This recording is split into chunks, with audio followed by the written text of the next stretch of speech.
Hachem, prenez un chumash. Chaye Sarah, on va un peu dans les mots. La paracha. Vayu Chaye Sarah. Mea Shana, Ve'esrim Shana, Ve'sheva Shanim, Shene Chaye Sarah. Ainsi furent la vie de Sarah, les vies de Sarah. Hein, le mot Chaim dans la Torah, il est au pluriel. Chaim, c'est même pas le pluriel. Hein, c'est comme Yadaim, Raglaim, tout ce qui est Haïm en hébreu. Yadaim, c'est le pluriel double pour dire qu'il y en a deux. Raglaim, les deux pieds, Yadaim, les deux mains, Enaim, Sfataim, Oznaim. Et il y a Chaim. Pourquoi Chaim? Les deux vies. Ça n'existe pas un juif qui vit une vie. Un juif, il vit deux vies. Vous savez? Un juif, il vit deux vies. En même temps. En même temps. Quelqu'un. Vous avez raison, bravo. Premièrement, Chaim, c'est qu'on a une vie dans ce monde-ci, on est dans le futur. Mais là, quand je te dis, ah, tu es vivant, t'as Bechaim, ou Chaim, ou Bechaim, Hachem lui donne Chaim, Veipar Benaflo, Hachem lui met Chaim. Alors, tu vas dire, oui, je suis bien vivant. Pourtant, tu n'es pas vivant Baolamaba, tu es vivant que Olamazé. Alors, il y a Douaz qui dit, Rabbi Rouham, qu'un chidouche qui est amiti, mais quand même, il fallait attendre qu'il le formule, que en réalité, chaque chose qu'on fait dans ce monde-ci, c'est une construction dans le monde futur. On est en train de construire, de préparer le monde futur. Donc on vit en même temps, on vit le Olamazé, et en même temps, on vit aussi, on vit le Olamaba, en même temps. Comme il a dit Yosef Hatzadik, on le voit plusieurs fois cette notion-là dans la Torah. Quand la femme de Potiphar, elle lui a fait des avances, Yosef Hatzadik, elle a harcelé matin, midi et soir, jusqu'à que Mamash, c'est un Nisayon, qu'il n'y a pas eu comme ça dans la Torah pour d'autres tzadikim. Et il lui a dit, mais si je. Elle lui dit, mais rien que assis-toi à côté de moi. Elle disait, on faute pas, on veut que tu t'assoies. Alors, il lui disait, est-ce que je m'assois à côté de toi pour être avec toi? Et Rachid dit, je m'assois à côté de toi, Baolamazé, pour être avec toi, Baolamaba. Chaque chose, chaque action qu'on fait dans ce monde-ci, c'est directement c'est comme une graine que tu plantes, et Olamaba, il y a une pousse qui est en train de pousser déjà dès maintenant. On peut l'interpréter aussi comme une vie matérielle et spirituelle. Aussi, vous pouvez dire, bravo, pas mal, Povi, c'est joli. Mais Rachid dans Vaïtzer, Rachid ramène dans Parashat Bereshit que quand Hachem il a créé l'homme, il a mis deux Yud pour dire qu'il a créé une double vie. Comme ça, il ramène Rachid, Baolamazé ou Baolamaba. Donc, Pshat Pachout, c'est qu'un homme, Bémet, quand il vit, il a deux vies en face de lui. Il a ce monde-ci, et lui, il voit pas, mais chaque action, chaque parole, chaque pensée, c'est une pousse une graine qui est en train de mettre dans le monde futur. Et même si des fois, vous voyez, des fois on fait quelque chose, et puis ça donne rien, ça n'avance pas. Des fois, la chose, et même quelqu'un il a fait une mitzvah, bah sauf, c'est mitkalkel, bon, ça tient un petit peu, et après, qu'est-ce qui se passe? Bah sauf dans ce monde-ci, tout finit par pourrir dans ce monde-ci. C'est moi l'expression, hein, mais parce que c'est ça dans ce monde-ci, tout est mitkalkel avec le temps, il n'y a rien qui est éternel, tout se détruit et se dissout et se désagrège.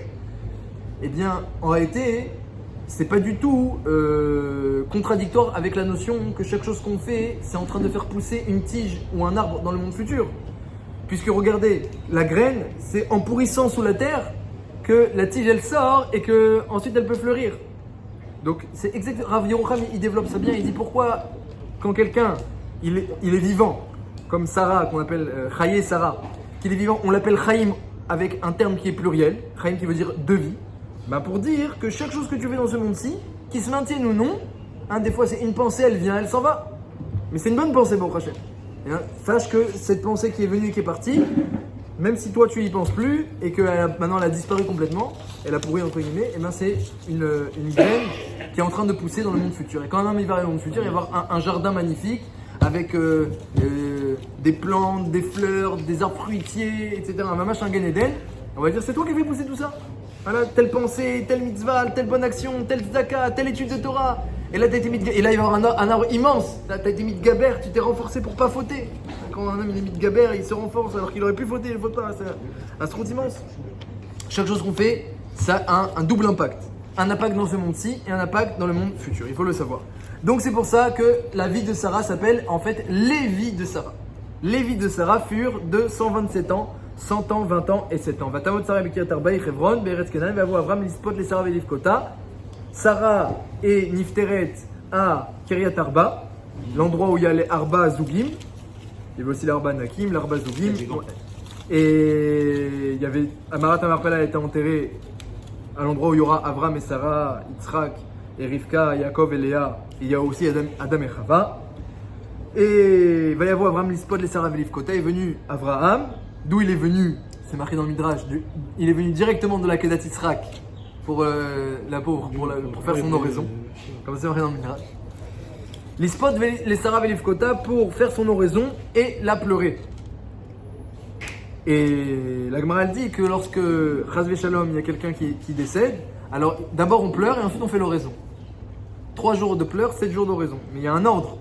Et dans la paracha, c'est marqué qu'il est venu l'Ispod, les Sarah et Livkota, à l'envers. Donc ça c'est une première éhara. Pourquoi il a commencé par faire l'oraison avant de pleurer. Normalement d'abord il y a le pleur, ensuite il y a l'oraison. À part ça, on peut demander, même si on a expliqué le terme vie, qu'il y a 2 vies, mais généralement quand on parle de vie, on parle de gens vivants. Et là c'est étonnant, mais la paracha qui parle des vies de Sarah, c'est justement la paracha où elle n'est pas vivante. C'est un peu contradictoire et paradoxal. Alors il y a Doua, le pasouk, Tzadikim bemitatam nikraim chaim, les tzadikim quand ils meurent, ils s'appellent vivants. On va essayer d'expliquer un petit peu cette notion-là. Un jour il y avait des talmidim, ils n'écoutaient pas le shiur de Rabbi Akiva. Ils s'endormaient, ils n'écoutaient pas. Alors Rabbi Akiva, il voit tous les élèves comme ça, qu'ils sont en train de s'assoupir, de ne pas écouter. Ah, qu'est-ce que je peux faire là pour les intéresser là? Est-ce qu'il va lever les yeux, Jérôme, ou pas? Alors il dit Rabbi Akiva, je vais l'attraper. Du coup, Il a trop mieux que ça. Il dit comme ça. Il dit, mais pourquoi Esther a-t-elle régné sur 127 contrées? Est-ce que vous savez pourquoi Esther a régné sur 127 contrées? Alors les gens ils commencent à l'intéresser. Esther, c'est même pas pour him. Esther 127 contrées. Il dit parce que Sarah a vécu 127 ans. Puisque Sarah a vécu 127 ans, que vienne la petite fille et va régner sur 127 contrées. Alors personne n'a compris ce qu'il voulait dire Rabbi Akiva, parce que Maakesher entre Sarah et Esther. Mais tout le monde s'est réveillé. Bon, peut-être on va essayer de comprendre, peut-être. Par le mérite des 127 ans de Sarah, alors a régné Esther sur 127 contrées, il n'y a aucun rapport. Et en plus, j'ai vu les Mefarshim, ils demandent un petit peu, c'est pas un mérite de vivre 127 ans. Les années, on les choisit pas. C'est Hachem qui les donne. Donc, pour le Midrash, il dit parce que Sarah a vécu 127 ans, à cause des vies de Sarah de 127 ans, alors Esther a régné. C'est même pas par son mérite que Hachem il a choisi. C'est marqué Yodé Hachem Yimit Mimim. Dans le Midrash, un Midrash qui dit que Hachem il fixe à la naissance combien de temps on doit vivre au maximum. Au maximum, parce qu'il y en a malheureusement qui partent avant. À cause du Ainara, à cause de certaines choses. Mais il y a la vie maximum. Et les Tmimim, les gens qui sont entiers, ils vivent jusqu'au maximum. Et c'est marqué sur Sarah Menou, Yodé Hachem Yimit Mimim, elle a vécu jusqu'au maximum. Elle a vécu toutes ses vies. Kol Yimei Chaya. Kol Yimei Sheni Chaya et Sarah. Elle a vécu tout ce qu'elle devait vivre. Yodé Hachem Yimit Mimim. Comme ça dit le Midrash sur Sarah Menou. Kaniré, puisqu'elle est morte subitement, vous savez, Rashi ramène, on va parler de ça. Alors peut-être que le Midrash a besoin de préciser, ne croit pas qu'elle est morte avant son temps. Donc c'était déjà fixé. Et pourtant, écrit par le mérite des vies de Sarah, Esther a régné sur 127 contrées. Bon, 127, c'est très joli. Ça a réveillé tous les élèves, tout le monde s'est intéressé au shiur, mais personne n'a rien compris. Alors on va essayer de comprendre un petit peu qu'est-ce qu'il a voulu dire Rabbi Akiva pour réveiller les élèves. Bon, à part ça, vous savez que pourquoi la paracha de Chai Sarah est juxtaposée à la Kedat Yitzhak. Les deux sont à côté. Smurim la de l'olam, asuim et yachar. Quand deux choses sont juxtaposées dans la Torah, eh bien c'est Emet et c'est Léolam, c'est quelque chose de vrai et de éternel. Donc il faut expliquer les juxtapositions. Alors Rashi dit que pourquoi ça a été juxtaposé. La manismera mitat Sarah la kedat Yitzhak levi she'alidé besurat akeda nizdabna shenizdabna bna lishrita vekimat shelo nishrat pacha nishmata. Rashi rapporte que Rashi, vous avez raison, j'aurais pu dire plus lentement. Dibour Amatril, l'Ispod, les Sarah, Velifkota. Voilà, l'Ispod, ligne 4. Nismecha mitat Sarah, la Kedat Yitzhak. La Torah a juxtaposé la mort de Sarah à la Akeda, au sacrifice d'Yitzhak. Pourquoi? Les fiches alliées des Bessorat à Akeda, car à cause de la nouvelle de la Akeda, du sacrifice d'Yitzhak, chez Nizdabnabna les Shrita, il est venu l'ange du mal lui dire, tu sais que ton fils il est en train d'être mis sur le Mizbeach, Vekimat Shelo Nishrat, et Kimat qu'il a été Nishrat. C'est pas L'ange du mal, le Samer même. C'est pas le Hanak qui l'a vu? Non, ça c'est avec Lot qui est venu Og annoncer. Pacha Nishmata, l'âme de Sarah est sortie subitement, Mimena ou Meta, et elle est morte. C'est pour ça que la Torah a juxtaposé les deux. Et c'est peut-être une des raisons pour lesquelles, bien que le Baal Torah ne dit pas comme ça, il y a écrit Livkota avec un petit kaf dans la Torah. Vous voyez dans tous les livres, dans tous les Sefer Torah, Le kaf de l'Ifkota est marqué en petit pour dire qu'Avram n'a pas beaucoup pleuré. Il n'a pas beaucoup pleuré Sarah parce qu'on aurait pu croire que il remet en question les décisions d'Hachem ou la Kedat Yitzhak. Il a marqué qu'il n'a pas beaucoup pleuré, l'Ifkota avec un petit kaf. Le Balatourim, il demande d'ailleurs lui-même à la Makom, il demande pourquoi Avram n'a pas beaucoup pleuré Sarah. Et il dit deux réponses très étonnantes. Chacune demande des explications. Et il dit premièrement parce qu'elle était âgée, elle était vieille, 127 ans. Bon, Avram était encore plus vieux, mais comme ça il dit première réponse. Et deuxième réponse, deuxième réponse, il dit parce que elle a appelé la Midat Adin. Sarah a appelé la Midat Adin. Quand elle a dit Hamasi Alecha, elle était énervée contre Avram Avinu. Quand elle n'avait pas d'enfant, elle a donné Hagar à Avram. Elle a dit peut-être qu'elle va avoir des enfants et que je construirai à partir de Hagar. Comme ça, elle pensait Sarah. Et Hagar, elle est tombée enceinte tout de suite, la première fois. Elle est tombée enceinte et après, elle s'est moquée. Elle a été mise dans Sarah. Et Sarah a dit à Avram Hachem Ishpot Beni ou Benicha. Avram, il donnait de l'importance à Hagar. Et elle mettait Mezalzel Sarah. Elle a dit qu'Hachem juge. On ne doit pas appeler le jugement. C'est pas une bonne chose d'appeler. Quand on appelle Midat Adin, alors Hachem il dit ok, je vais venir juger. Tu veux que je juge, je vais venir juger. Mais je commence par toi. Quand quelqu'un qui appelle Midat Adin sur quelqu'un d'autre, alors Hachem il va peut-être le juger aussi, mais il commence par toi. Donc, Baltori dit donc, Abraham, il n'a pas beaucoup pleuré parce qu'il savait que c'est elle qui a appelé sur elle Midat Adin. Comme ça dit Baltori. Deux réponses très très étonnantes. Déjà, premièrement, depuis quand quelqu'un qui est âgé, quand il décède, on n'est pas triste. Ça, c'est... Il y a écrit qu'elle était âgée. Alors, il n'a pas beaucoup pleuré. C'est très étonnant cette réponse. Quelqu'un qui est attaché à quelqu'un d'autre, il n'y a pas d'âge pour l'attachement sentimental. On dit comme ça, que celui-là qui part tard, il est forcément en amont. Les gens, alors le Khatam Sofer, il parle de ça. Le Khatam Sofer parle de ça. Moi, je veux dire, je me rappelle l'année de mon mariage, au moment où je me suis marié, il y avait Bidiouk, le Rosh Yeshiva, Rav Katz, qui était en deuil. Il venait de perdre sa mère. Et il avait demandé des terrims pour pouvoir venir au mariage et danser. Il a demandé à Rav Eliashiv. Sauf que Rav Eliashiv lui a tout permis. Il a participé au mariage à 100%.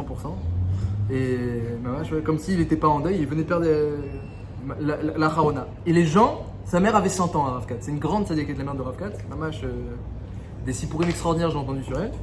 Et elle avait 100 ans quand elle niftéra sa mère. Et les gens consolaient Rav Katz en lui disant elle a bien vécu. Et lui, c'était médecin rotoméot. Ça lui faisait très mal au cœur d'entendre une telle consolation. Et les gens ne savent pas. Bon, alors il a fait un shiur pendant la semaine. Où il a expliqué, un Khatam Sofer, il dit le contraire Bidiouk. Il dit le contraire. Il dit quelqu'un qui vit longtemps, les gens sont attachés. On est encore plus triste. Encore plus triste. L'attachement est encore plus grand. Tu as eu le temps de t'habituer, de t'attacher, la vie avec elle. Tu es encore plus triste. Tu es attaché à la personne.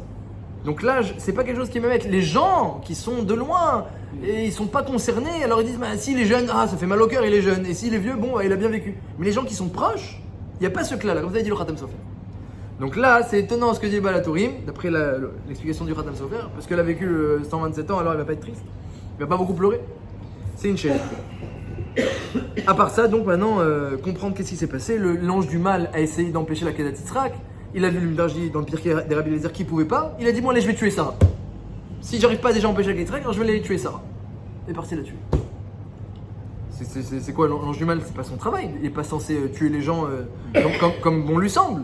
Il met des épreuves. Il a empêché Avram de faire la Kedat Yitzhak. C'est normal parce qu'il empêche de faire les mitzvot pour qu'on ait plus de Sachar. Mais c'est un envoyé d'Hachem. Vous connaissez le machal que donne le Midrash. Le Midrash il dit c'est quoi les Tzerara? C'est comme un roi qui voulait tester son fils. Il voulait savoir si son fils il va être un bon prince, il va être un bon roi quand il sera grand ou non. Alors il a engagé un sar qui avait parti le tenter de prendre de l'argent et de prendre des pierres précieuses et de faire des choses pas bien. Et pour voir est-ce que son fils il tient la pression. Parce que si tu sais pas bien tenir la pression, tu peux pas être un roi. Un roi, que ce soit avec soi-même, Melech Hamakos, c'est marqué que Shlomo Melech était un roi, même lorsqu'il était exilé, il était roi sur lui-même. Il était un roi en essence. Un roi, c'est pas forcément des citoyens. Un roi, c'est quelqu'un qui sait gérer ce qu'il faut et diriger, gérer et opérer et distribuer selon la nécessité de chacun et pas selon les penchants, les instincts et les candidatons et les pressions. Donc il voulait tester le roi, est-ce que son fils il va tenir les pressions des princes, du peuple, sinon il ne sera pas un bon roi. Donc il a envoyé des gens pour le tenter et évidemment le sar était récompensé s'il avait tenté largement le fils et aussi si le fils y résistait. Donc l'ange du mal est censé être content quand on réussit l'épreuve. Comme c'est marqué que lorsque Yaakov Avinu a gagné l'ange du mal, l'ange du mal dit je peux pas rester, je dois faire un shira Hashem maintenant que tu m'as vaincu. Je peux aller enfin faire un shira Hashem, laisse-moi partir qui est à la Shachar, je dois monter faire un shira Hashem. Il lui a dit non, d'abord tu me fais une bracha. Donc, théoriquement, il n'est pas censé se venger. Et là, il est parti. Il a dit, j'arrive pas à empêcher la Kédetrek, je vais tuer Sarah. J'ai vu que les Mefarshim s'interrogent. C'était son heure. Hein? C'était son heure. Oui, mais là, dans le Midrash, Midrash. bravo. Mais le Midrash, il dit qu'il a dit, bon, l'ange du mal, il a dit, allez, j'arrive pas à empêcher la Kédetrek, je vais tuer Sarah. C'est Nira. Oui, mais l'ange du mal, lui, il a fait dépendre l'un de l'autre, tel que le Midrash le présente. Il aurait pu dire, bon, c'est son heure, je dois y aller. Il va dire, si j'arrive pas à empêcher la Kédetrek, alors au moins je vais tuer Sarah. Il serait allé quand même. Quoi? Oui, peut-être, c'est vrai. Mais lui, Parce que c'est son heure. j'entends. Mais dans le Midrash, c'est Nira que c'était lié. Et bien mettre les deux sont juxtaposés. Ça laisse entendre quelque chose. La manière. Alors, pour répéter les questions, hein, première question on a demandé, parce qu'il y en avait qui n'étaient pas encore là, pourquoi la paracha de la mort de Sarah s'appelle Chaye Sarah? C'est intéressant. Pourquoi, par le mérite de Chaye Sarah, Esther qui était de 127 ans, Esther a régné sur 127 contrées? Quel est le rapport? Ça, c'est un truc pour réveiller les élèves, mais c'est pas. Qu'est-ce que ça veut dire? Il n'y a aucun rapport. C'est même pas un mérite de vivre 127 ans. Et on a demandé pourquoi Avraham Avinu a d'abord fait l'oraison avant de pleurer. Alors, la Gemara, elle dit que d'abord on pleure, ensuite on fait l'oraison. Est-ce que l'ange du mal, il s'est vraiment vengé? Est-ce il a le koach et est-ce que c'est son rôle? Peut-être tout ça. Et qu'est-ce que ça veut dire? Parce que Torim, il dit que Avraham n'a pas beaucoup pleuré parce que Sarah était âgée ou parce que Sarah a appelé la Midat Hadin. Donc pas mal de questions, environ 5 questions. On va essayer de répondre ensemble. Donc il faut savoir que Ve'aser as-Satan milefanenu ou me'acharenu ve'tzel kenaferat astirenu. On dit le soir dans Arvit à Hachem qu'il enlève l'ange du mal, Ve'aser as-Satan, milefanenu de devant nous ou me'acharenu de derrière nous. Qu'est-ce que ça veut dire? L'ange du mal il est devant, il est derrière? Qu'est-ce que ça veut dire? Alors ça veut dire qu'il est devant, c'est-à-dire en amont, et il est derrière, c'est-à-dire après coup. Après coup. Il vient en amont pour t'empêcher de faire une mitzvah et après coup pour te faire regretter la mitzvah. Parce qu'Hachem il a créé un truc extraordinaire dans la Torah, ça s'appelle le regret. Le regret. Lorsqu'un homme il n'est pas content de ce qui s'est passé, même s'il ne peut plus revenir en arrière, ce qui est fait, mais Hachem donne de l'importance au sentiment de l'homme. Hein, Hachem n'a d'intérêt que le cœur de l'homme dans lequel il y a le libre arbitre, parce que tous les autres paramètres ils dépendent de lui. Donc tout ce qui est important, Rahmana Libabae aux yeux d'Hachem, Libabae c'est ton lèvre, c'est le liba. Et donc lorsqu'un homme il a un sentiment de regret, ça a l'importance pour Hachem, quand bien même le sentiment n'a aucune conséquence matérielle. Et lorsqu'un homme il regrette sa Avera, dit Hachem, je suis prêt à te l'excuser partiellement ou totalement, selon la Avera, selon le cas. C'est le premier chlav, de toute façon. C'est le premier shlav, et parfois ça peut être même, le dernier, ça peut même suffire, le regret, pour effacer complètement une Avera. Eh bien, Ouadin dit le Rambam, et c'est pris de Mahamarim de l'Agmara. Il y a un moussek qui s'appelle Toé à la Rishonot, quelqu'un qui regrette ses bonnes actions. Que lorsqu'un homme, il a du regret, il a un pincement, il n'est pas content à cause des conséquences d'une bonne action, et même parfois il peut même regretter complètement ses bonnes actions, un rachat, un taillé qui est devenu rachat à la fin de sa vie, eh bien il peut effacer, évidemment selon le cas aussi, hein, comme la tchouva c'est selon le cas et selon la force du regret, il peut effacer la mitzvah, Toé à la Rishonot. À la fin de sa vie, il dit Le Marshava c'est intéressant, mais c'est le Maasé. Eh bien, la Torah, Hachem, il donne de l'importance à un certain niveau, encore plus à la Marshava commencer à un certain niveau. C'est-à-dire quoi? C'est-à-dire que l'homme, il doit concrétiser ses pensées et ses sentiments. Sinon, une pensée et un sentiment dans l'air, ça n'a pas une grande importance, vous avez raison. Mais lorsqu'elle ne peut pas être concrétisée, parce qu'il n'a pas pu faire la mitzvah, ou parce qu'elle est déjà passée, ou parce qu'il regrette maintenant la vera et c'est trop tard, et bien que je me dis, moi je le compte comme si tu avais pu le réaliser. Dans l'autre sens. Dans l'autre sens, alors dans l'autre sens, là c'est pas le sujet, mais non, dans l'autre sens. Si quelqu'un, il voulait faire quelque chose de bien ou de mal et il n'a pas pu le faire, hein. Ou alors il pouvait le faire, et ben sauf, alors ça dépend, c'est quoi dans l'autre sens? Qu'est-ce que vous voulez dire? Il a fait et qui regrette. Oui, alors ça non, on l'a dit. Ah, Ça, tant mieux, parce Ou qui s'en Ah non, ou fiche. qui sait ce qui s'est passé. Qui s'en fiche même qui s'en sait fiche. pas. Ou ça, je sais pas, il a conscience qu'elle était pas bonne, je sais pas, il y a plein de trucs. oui, ben là il peut plus revenir, là c'est le même sens là. Ok, mais Il dans peut ce plus cas-là, revenir. mais ce qui est important, c'est le Maasé, c'est pas la Marshava. Oui, mais maintenant que le massé est passé, que c'est trop tard et que je regrette, eh bien Hachem dit, puisque tu regrettes sincèrement, eh bien je vais effacer la faute qui est inclue dans le massé. Je pensais vous parler autrement, dans le cas quelqu'un qui voulait faire quelque chose qui n'a pas pu. Oui. Donc Akadosh Baruch Hu donne de l'importance à la pensée et au regret. Parce que tout ce qui dépend du cœur, ça a de l'importance d'Hachem. Le cœur, c'est mamash le centre de la vodat Hachem. Le sechel, c'est lui qui doit guider le cœur, mais au final, le libre arbitre, il est dans le cœur. Alors, lorsqu'un homme il regrette ses fautes, malheureusement, eh ben, c'est comme la tchouva à l'envers, ça lui efface ses mérites. Alors, le Yetzer Hara, évidemment, il voulait empêcher la Akedat Yitzhak. Parce que la Akedat Yitzhak, vous savez, hein, pourquoi on appelle le couteau de la Akedat Yitzhak la semaine dernière Ma'achelet, celle qui fait manger, Ma'achelet, parce que c'est marqué dans le Midrash que c'est grâce au couteau de la Akedat Yitzhak Ma'achelet que toutes les générations qui descendent d'Avraham Avinu mangent. On a à manger aujourd'hui par le mérite de, dans le Midrash, par le mérite du couteau d'Avraham. Alors on l'appelle Ma'achelet, celui qui fait manger. À Rosh Hashanah, lorsque tu arrives et que on va est-ce qu'on va lui donner à manger à un tel ou pas? On va lui donner à manger, vient le couteau de Avraham Avinu, Ma'achelet, et grâce à lui tu auras ta parnassa. Comme ça dit le Midrash, Ma'achelet, celui qui te donne à manger. C'est pas pour rien qu'on sonne du chauffard à Rosh Hashanah, pour appeler la Kalitrak, c'est pas pour rien. Parce que Bémet, c'est par le mérite de cette action qu'Akadosh Baruch Hu, il est Merachem au moment du jugement. Au moment où il y a la plus grande accusation, alors on fait présenter le mérite le plus puissant, le plus géant, le plus infini qu'il y a, le mérite de la Kalitrak. Et donc évidemment, l'ange du mal, il savait très bien que si la Kalitrak elle est réalisée, il va être très embêté pour des milliers d'années. Il fallait qu'il fasse tout pour empêcher ça. Alors, c'est marqué dans le Midrash, très intéressant, le Midrash, il raconte comment c'est passé. Hachem a parlé à Avraham Avinu et il a eu une voix où il a dit fais monter ton fils sur le mont Moria. Alors il a dit prends ton fils, mais j'ai deux fils, celui que tu aimes, mais j'aime les deux. Et Yitzhak. Et après, fais-le aller au mont Moria, d'accord? Et après, fais-le monter en haut là. Et ça s'arrête là. Fais-le monter en haut là. Il a même pas dit fais la shrita, fais-le monter en haut là. Donc Avraham Avinu, il a fallu qu'il réfléchisse beaucoup, dit le Meshach Chochma, hein, le Icar de l'épreuve d'Avraham Avinu, c'est de réfléchir qu'est-ce qu'Hachem il attend de lui. Il n'a pas dit coupe ton fils, fais-lui la shrita, fais-le saigner, tue-le, fais-le monter en haut là. Va savoir qu'est-ce que ça veut dire. Juste avant, il m'a dit c'est par lui que tu auras tous tes enfants et toute ta descendance, tes petits-enfants, et le clan Israël c'est par Yitzhak. Ishmael laisse tomber. Ils auront beaucoup d'enfants eux aussi, mais c'est pas par lui que tu vas fonder le clan Israël. Et maintenant, il me dit fais-le monter en haut là. Qu'est-ce qu'Hachem il attend de moi? Ça, c'était le travail d'Avraham Avinu. Et après, sur le chemin, une fois qu'il a compris, le lendemain matin, il s'est levé, pour prendre il a pris Yitzhak, ils sont partis en chemin. Vient, dit le Midrash, un zaken qui se présente à Avraham Avinu, c'était le Yetzer Hara. Il lui dit mais où tu vas comme ça avec ton fils et tes serviteurs? Il dit Ani olech leitpalel, comme ça il a dit Avraham Avinu. Hein, on ne va pas ébouriter quoi que ce soit, ni se vanter, ni ébouriter, leitpalel. Alors il lui dit mais pourquoi alors tu as pris un couteau, du bois et du feu? Il dit pour leitpalel. Il dit peut-être on aura faim, alors on pourra faire à manger. Ouais, exactement. Alors le zaken il dit mais tu sais pas que j'ai entendu que c'est pour faire la shrita de ton fils? Avraham il n'a pas répondu au zaken. Il dit Chaval qu'à cause du Yetzer Hara, comme ça dit le Yetzer Hara lui-même dit ça. Chaval qu'à cause du mastin qui te dit de faire la shrita de ton fils, tu vas être mitraï benafshecha. Comme ça c'est-à-dire le Yetzer Hara a dit à Avraham que c'est pas Hachem qui lui a parlé, que c'était lui en fait qui lui a demandé de sacrifier son fils. Et que c'est une bêtise, tu vas te rendre à Mita. Tu tues quelqu'un, tu seras à Mita. Il dit non, c'est Hachem, il m'a parlé.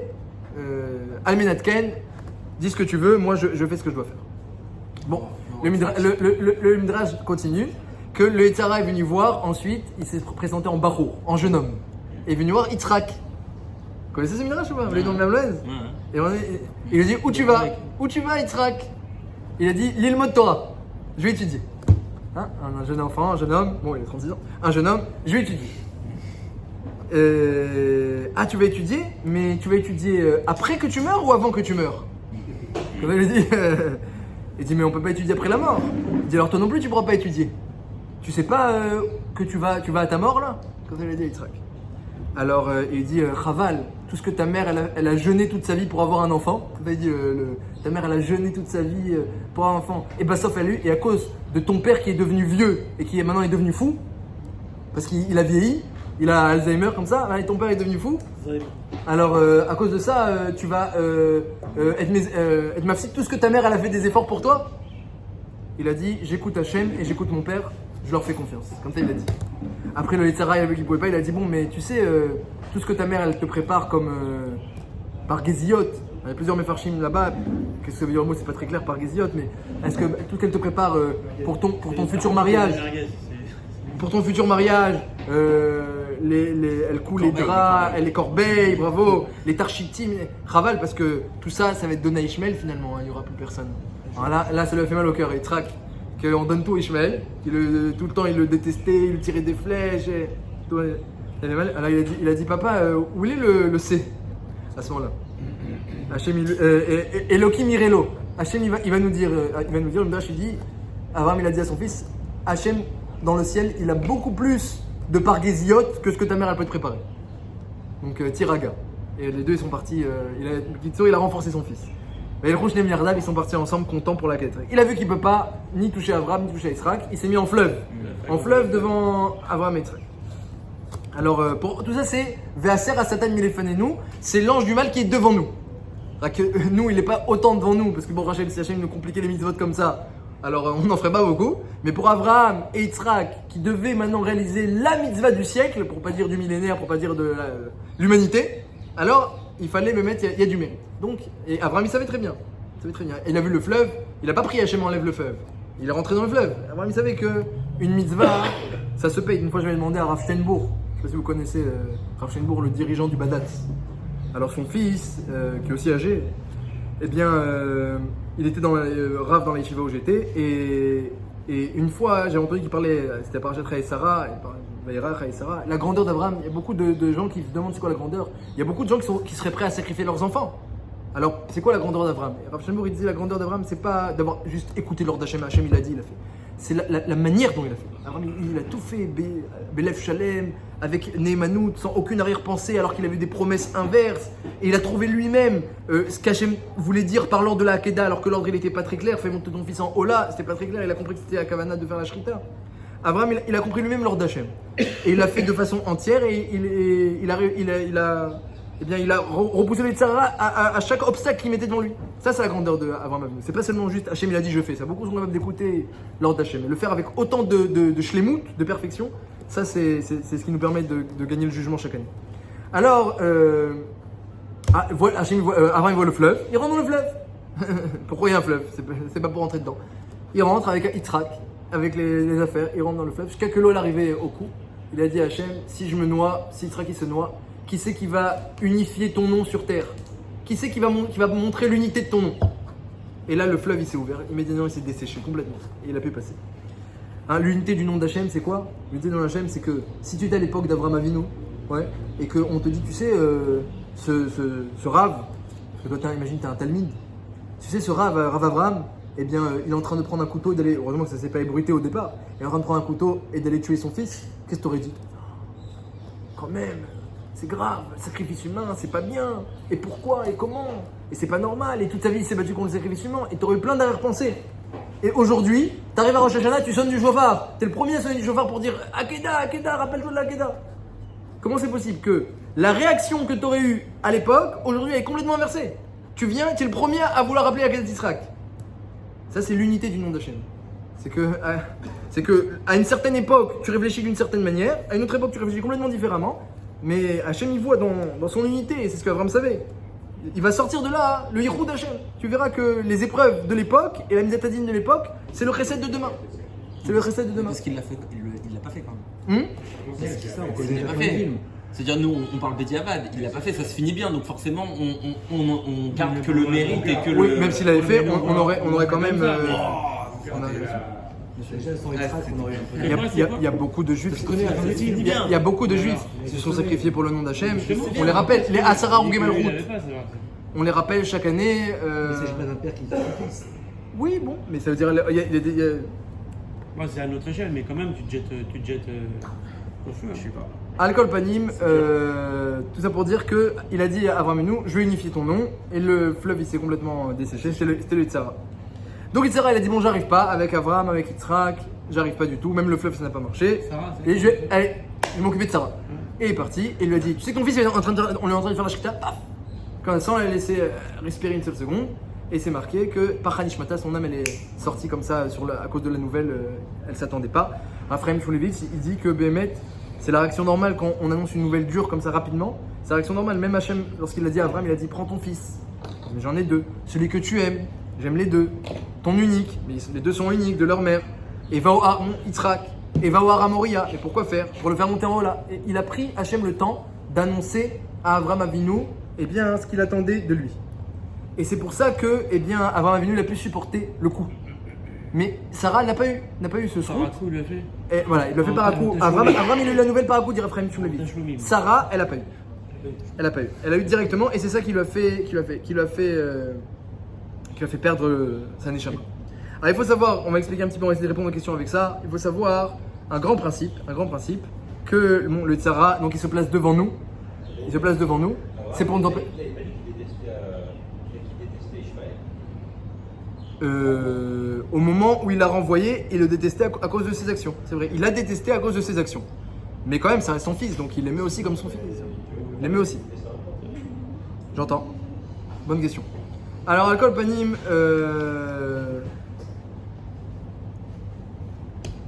on disait que le Yetzirah, il peut venir avant pour nous empêcher de faire la mitzvah. Et quand il voit qu'il n'arrive pas, et que la mitzvah est importante, elle vient après coup. Qu'est-ce qu'il a fait le Yetzirah? Il est parti voir Sarah pour la tuer. Pourquoi il est parti voir pour la tuer? Pas pour se manger, c'est pas son but. Pour encore une fois, détruire le mérite de la Kedat Yitzhak. Comment tu peux détruire le mérite de la Kedat Yitzhak? En faisant regretter Avram Avinu sa mitzvah. Il y a deux manières de casser la mitzvah. Ou tu empêches avant, Aser Satan Milefan et nous, ou tu la fais regretter après, Aser Satan Milachar et nous. Ou Etzel Kenavera Testirenu. Il a gagné quelque chose dans l'action de Sarah finalement. Il a gagné quelque chose dans l'action finalement. Et bah il a essayé de faire regretter, il fait tout ce qu'il peut. Il a essayé, et bon Rachem Avram a été plus fort, mais il a essayé de faire regretter. Il est parti tuer Sarah. Quand Avram il revient à la Kedah Kedah, on dit ah oui, on a annoncé à Sarah la Kedah, elle nifteret. Qu'est-ce que tu ressens? Avram, qu'est-ce qu'il a pu ressentir à ce moment-là? Qu'est-ce qu'il aurait pu ressentir?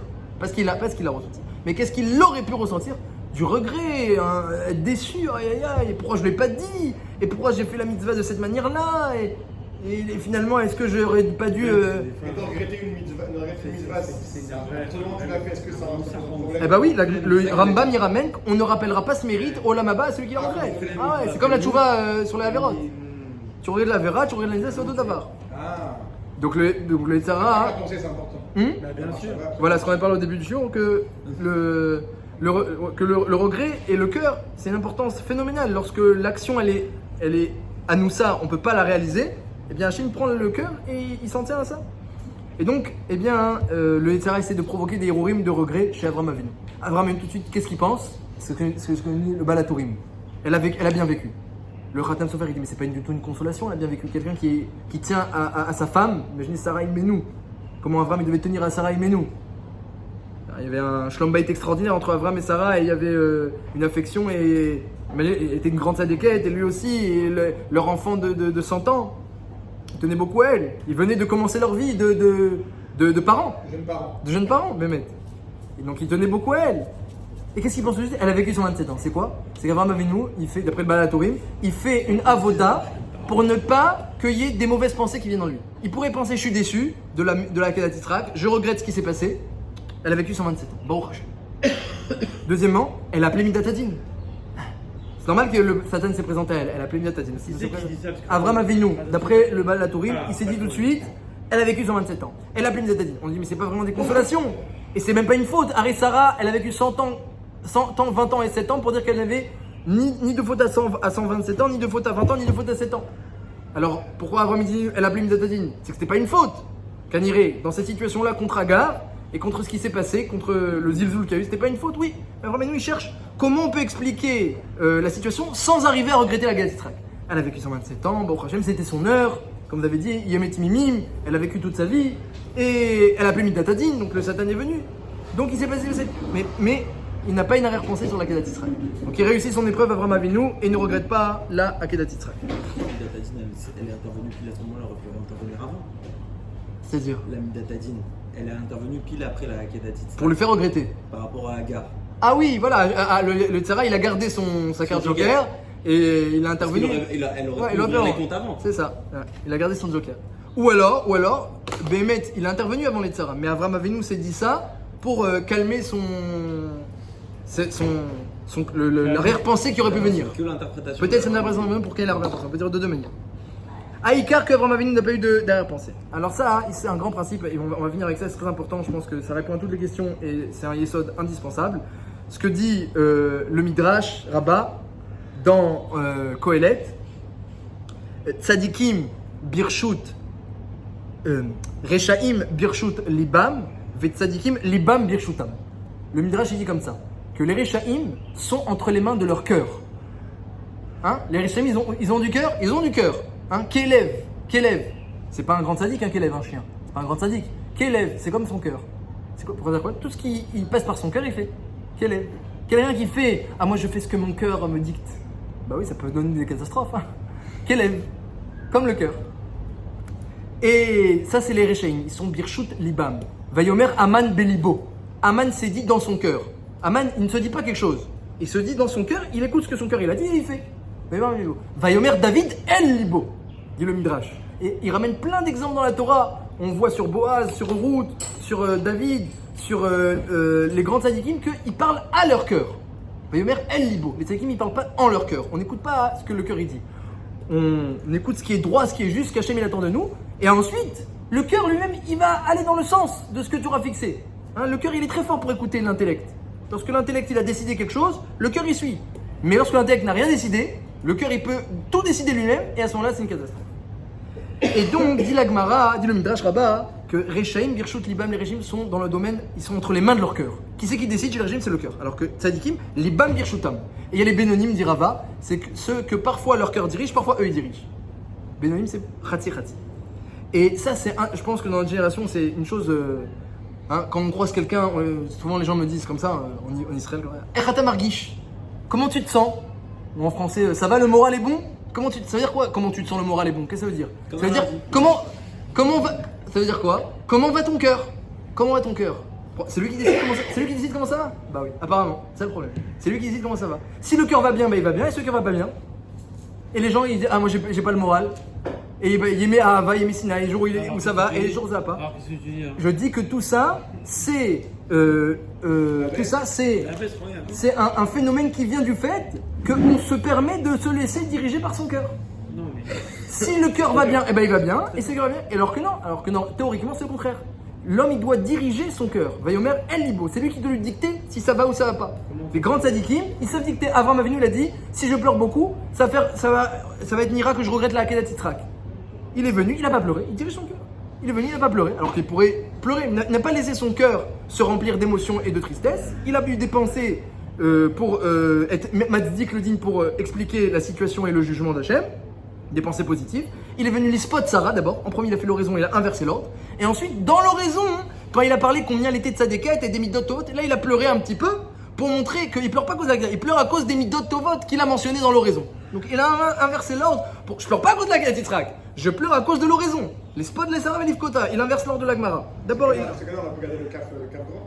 il a pleuré un petit peu, parce que même là, s'il avait pleuré beaucoup, on aurait pu penser non, mais il pleure aussi à cause. Il a fait un tirouf des deux. Il pleure à cause de et l'oraison et la guerre d'Israël. Il pleure un petit peu. Et Sarah Imenou, Bémet, il dira, je vite, si ce n'était, et le Netziv il va dans ce sens-là, si ce n'était que l'ange du mal est venu lui parler comme ça, subitement, elle serait pas Niftera, elle aurait très bien supporté l'épreuve. Il y a marqué qu'elle a vécu 127 ans. 100 ans, 20 ans et 7 ans, d'Irachi, Kulam Shavim Letova. Pour la Torah, elle dit Shene Chaye Sarah, les années de la vie de Sarah, c'est une répétition. D'Irachi, Kulam Shavim Letova, que des bonnes années. J'ai vu dans les Mefarshim, il dit c'est quoi que des bonnes années? Elle a eu plein d'épreuves, Sarah Imenou. Toute sa vie de stérilité, et l'Echlecha, faut partir du pays, et kidnappé par Paro, kidnappé par Avimelech, et ensuite donner à gare à son mari, et voir qu'elle a des enfants. Elle a eu plein d'épreuves. Et Kulam Shavim Letova. Les Mefarshim disent que Sarah, elle a eu plein d'épreuves. C'est difficile. Elle a perdu son frère, son Lot, et son oncle avant, et son père. Plein d'épreuves. Et non, Kulam Shavim Letova, aucune épreuve. Il dit le Netziv quelque chose de très fort. Et ça il dit Sarah Imenou, il est marqué qu'elle était Gdola, mais Avraham Avinu, Beneviout. C'est quoi Beneviout? C'est pas Nevoa. Avraham il a plus de Nevoa que Sarah Imenou, comme je le répète. Neviout, c'est quoi? Il dit c'est Hitbo des doutes. Elle restait Inébaouel. Elle est où Sarah? Elle est seule dans sa tente. Avraham il faisait plein de recèdes. Il était toujours avec des gens. Il avait des dizaines de milliers d'élèves, dit le Rambam. Sarah Inébaouel, elle est dans Oel. Elle convertissait les femmes. Mais elle était aussi beaucoup Baouel, seule. Et qu'est-ce qu'elle fait Baouel seule? Juste elle fait des gâteaux. Sarah Imenou, elle faisait des gâteaux, elle pensait à Hachem. Elle pensait à Hachem, elle parlait à Hachem. Et donc elle parlait à son cœur aussi. Des paroles de Moussar. Elle a eu, dit le Netziv, elle a atteint des dargas de Kirva Hachem et de Bitaron Bachem plus grandes qu'Avraham Avinu. Mais Rov qu'elle faisait une avoda sur elle-même, de toujours avoir Hachem en tête et d'avoir des bonnes pensées et de parler à son cœur, des pensées qui rapprochent d'Hachem. Elle avait elle a eu finalement une vie où ce n'est pas le cœur qui décidait si ça va ou ça va pas, c'est le Sechel qui décide. Et donc, Kulan Shem Tova, les 127 ans, c'est Kulan Shem Tova. Parce que chaque chose qui se passait dans la vie de Sarah, eh bien, elle l'interprétait positivement, elle le vivait positivement, elle travaillait sur elle-même pour que ce soit pris positivement. Comme Avraham Avinu, ce qu'il a fait à ce moment-là, elle a fait toute sa vie. Toute sa vie, quand elle était Baouel, elle a eu le temps de faire une avoda moussarit pour avoir finalement une vie qui était Kulam Shem Tova. Et ça, c'est la Mida de Malchut. Mida de Malchut, c'est quelqu'un que c'est pas mon cœur qui dirige, c'est moi qui dirige. C'est Mida de Meler. Un Meler, il n'a pas besoin de citoyen. Un Meler, c'est quelqu'un qui sait se diriger lui-même. C'est comme ça qu'il dit le Kuzari. Il a demandé le roi des Khazars au Kuzari, c'est quoi un Meler? Alors il lui a dit, c'est quoi un chassid, pardon, c'est quoi un chassid? Il lui a dit c'est quelqu'un qui dirige, qui a du pouvoir. Il dit je t'ai pas demandé ce qu'on a un Meller. Je t'ai demandé c'est Il dit celui qui est raciste c'est un Meller. C'est-à-dire quelqu'un qui sait se diriger, c'est lui le vrai Meller. C'est le vrai Meller, celui qui est raciste, qui sait se diriger, qui n'a pas des mauvaises pensées, qui fait venir des bonnes pensées, il parle à son cœur, c'est le Meller. Sarah, mais nous toute sa vie elle a eu malroute. 127 ans de malroute. 127 ans de malroute. Esther aura 127 contrées dont elle sera la Malka. Parce qu'elle a eu 127 ans où elle était roi, reine sur sa vie pour dire qu'elles étaient des vies, des années de bonne vie. Ça, c'est avoda de malroute. Vadaï que ça reste et ça donne un mérite aux petits-enfants comme Esther. Comme ça, on peut expliquer le Midrash. Voilà, exactement, qui est racine. Donc, Al-Kolpanim. Sarah a échoué dans. C'est ça que j'allais dire. Non, alors Sarah, elle a travaillé sur elle-même toute sa vie et dit, Rav Chaim Shulevitz, quand est venu le moment où elle devait partir, parce que Hachem Yoda Yemet Mimim, comme dit le Midrash, c'était la seconde où elle devait partir, elle a vécu entièrement sa vie. Eh bien, le Yetzirah est venu, il lui a dit la nouvelle subitement, de telle sorte qu'elle n'ait pas le temps de travailler. Mais si elle peut avoir le temps de travailler, Hachem Yoda il vient pas comme ça. Il vient pas bien qu'il finisse Hachem. Il vient, il donne le temps à la personne de réagir. Là, comme c'était le moment de partir, il lui a pas laissé le temps. Alors, eh bien, sauf, elle est partie, mais Bémet dit c'est Bélochet. Bélochet, c'est sans aucune faute. C'était pas de sa faute. C'est pour ça que la Torah témoigne. Donc, Bekitsour, il faut savoir travailler sur soi-même, travailler sur son cœur pour pouvoir se diriger. C'est nous qui fixons qu'est-ce qui nous réjouit et qu'est-ce qui nous déçoit. C'est nous qui fixons les choses qui nous donnent du plaisir et les choses qui nous en donnent pas. On a tous les choix entre les mains. C'est vrai que si on fait rien, alors le cœur il travaille par défaut. Il peut travailler le cœur par défaut et ça donne pas forcément des bons résultats. Mais si l'homme il travaille sur lui-même, il est oved, le Chafetz Chaim, plein de Sipurim il y a sur le Chafetz Chaim que le Tzara venait l'embêter, sa petite fille elle est Niftera juste quand il devait sortir Mishnah Brura, ou alors lorsqu'il était au plus haut de son étude, il n'y avait plus de pain chez lui, alors il devait s'arrêter pour devenir épicier à chaque fois, il se renforçait. Il dit, oui, Yetzirah, je vais pas te laisser faire. Tu crois que je vais baisser dans mon ratson, dans ma volonté? Il s'est renforcé. Un homme, il doit faire une avoda. On ne doit pas laisser les choses se faire toutes seules. Il n'y a que les mauvaises heures qui poussent toutes seules. L'homme, il doit travailler sur lui-même, évidemment, avec droiture, avec sincérité et avec des bonnes midot, travailler sur lui-même pour que le cœur il soit rempli de bonnes pensées, rempli de bons sentiments et que lorsqu'on lui dit Echata Margish, tu lui dis Akol Letova, Akol Letova, Akol Letova, Akol Letova,